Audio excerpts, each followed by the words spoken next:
মা চলো আজকে পিকনিক খাই। পাগল নাকি? এই ঠান্ডা আমি কিচ্ছু করতে পারবো না। মানুষ তো ঠান্ডাতেই পিকনিক করে, গরমে পিকনিক হয় তা তো জানতাম না। পিকনিক তো করলি 5 জানুয়ারির দিন। আরে আজকে তো তুমি আর আমি পিকনিক করব।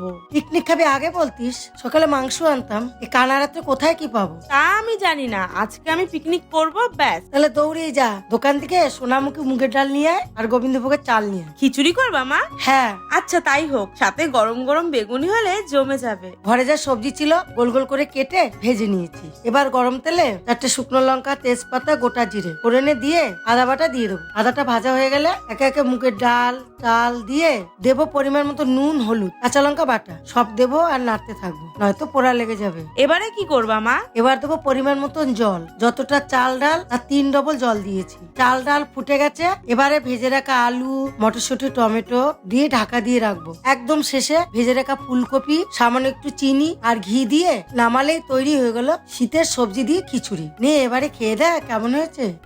মা শীতের রাতে ধোয়া ওঠা খিচুড়ি সাথে গরম গরম বেগুনি, আর কি চাই।